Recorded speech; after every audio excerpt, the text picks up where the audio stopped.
Lock the bottom lock when you go.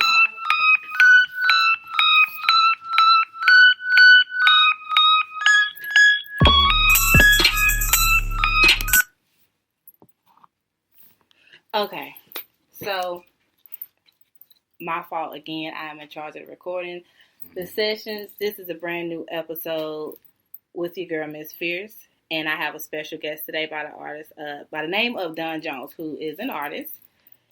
So if you go ahead and introduce yourself, Mr. Jones. Hey, what's happening, people? This your boy Donn Jones, man. South Carolina 803 864. What's happening? 843. What's happening? Hey. South Carolina shit, man. Y'all already know what it is. Okay, so I had a blonde moment earlier, guys. And I've done this before. I'm in charge of it. Would think we are recording, and we haven't recorded. I've done this before with Imperial, so I have to make sure I stay on top of it. So my apologies to you, sir. It's all so good. We're having to run this thing back again, but me and Mr. Jones are done. We were discussing how I caught onto the wave late. Mm-hmm. You know, I follow him on Instagram, and I noticed that he has 2 photos up at this point. And normally a lot of artists will have like over 1,000 pictures up. And I was just asking him, you know, was he shying away from, you know, the social media limelight, I guess to say, at this moment. Yeah, man. We going left. I mean, you know, it's a lot of things that people would say to that. One being, oh, you know, when, you know, I don't really know you like that or this and that and the third. Why would you, you know, but, you know, this industry is a what have you done for me lately thing. And, we had just this whole reign of where I was just putting up an ass of pictures of me being in the lab that we in today, just creating. Mm-hmm. And nobody ever seen me in that light before. So after all that, before that, we was taking pictures of the moves, all on Snapchat. You know, we did all that shit, man. It's like time to go left for a minute. Mm-hmm. Everybody going right. It's time for us to hit a left turn right quick. You know, I'm proud of it. I feel good about it. The transition it's been different, but it is what it is. Well, you know, and there's certainly, you know, nothing wrong with that. And, you know, outside of the podcast, I have my website, which is fiercescorner.com, shameless plug. And I interview a lot of, I guess you could say, unsigned or up-and-coming or independent artists. Mainly a lot of them are rappers. And I can say that most of them that I have interviewed, they sound like the rappers that are already out right now, like Migos, Future. They're talking about the same subjects, you know, Molly's, Percocets, cars, women, whatever may have you. But I can say that when I listen to the songs that you sent me, you're totally different from what's currently out there and what some of the other artists are trying to do, I guess, so it can be popular to everyone's liking. So I can say I appreciate your music because it is something different. So as an artist, you know, is that something that you strive for, you know, to be different, or you just being you, and some people may see it as you being different from others out there right now? I mean, we just create. And when I mean by we, I mean me and the graces of God. You know what I'm saying? I mean, here, I don't really give a fuck about none of the difference or the this or the that, you know, because if you was talking to Cole or Nick Grant or JID, you would ask them the same thing. It's like, you know, we just create.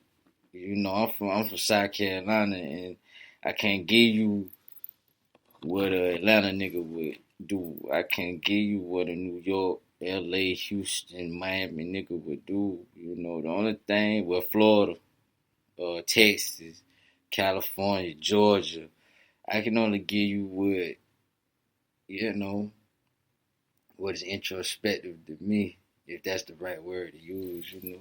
And shit, we, you know what it is, man. Like, I, you know, I don't really like to touch that, because you might fuck around and say some shit that might, you know, rub some feathers. You know? Well, we're not trying to ruffle feathers. I mean, it is what it is. Like, I appreciate you're saying you're you, and you're from South Carolina. you can't do what someone or say what someone from up north might do or someone from Atlanta. Because I feel like a lot of artists in this area, and not even just this area, in other areas, they fail to realize that. They see that what the Migos and what Future and Lil Uzi Vert and them is doing is popular. So I guess they say, hey, let me ride that wave so that my music can be popular. But you are sticking true to yourself, which I think that's what artists are supposed to do. Mm-hmm. Stick true to themselves versus trying to ride the wave of someone else. And that's where my problem comes in at with some of these up-and-coming artists. I don't feel like they're being true to themselves. And to the people, neither. But, we going to let them keep doing what they doing. We going to keep letting them pay attention to what they paying attention to. We going to let them keep riding the waves. And, they say each one teach one, but we ain't that mature right now. We still a little petty. We ain't all the way grown yet. I'm still young, so we gonna let them do what they do. We gonna let them keep doing what they do. We gonna let them, cause we gonna see what's up 5 to 10 years from now. Now, what drew you, to the music, and then on top of that, wanting to be an artist? Well, I mean, my pops was a rapper back in the 80s. My pops was a battle. He would battle and rap. My uncle, Pressure, David Jones, Splackavelli. He had a joint out, which was called Splackavelli back in the day. You could YouTube him. He was signed to LaFace Records and Atlantic Records. So it just come from a family tree with me. I've been doing this personally since I was 6. I started playing sports when I was 5. I started doing music when I was 6. So, when they say sports draws the entertainment, I mean, hey, I'm cut from the cloth, So that's what really had me on it. It's a family thing, Have you found, I guess you could say, your journey so far as an artist or as an independent artist, has it been, a tough journey? Has it been, something that's opened up your eyes to, or your mind to some things maybe you weren't aware of before? Because this industry can be cutthroat, especially when you're independent and you're doing it yourself, which a lot of people, some people who have had major labels back then are turning to independent. Mm-hmm. And some people who are independent would prefer to have a major label behind them because they say it's hard doing it themselves. So I guess if you had to choose, would you stay independent, or if a major label came to you, would you be willing to look at what they put on the table? I mean, I once again, man, gotta watch how I speak on that too, because when you really out here and you really got situations and you really, you know what I'm saying, you can't really say too much. It's just like, if you talking to Nike, you can't say, hey, I go over there to Adidas. Yeah.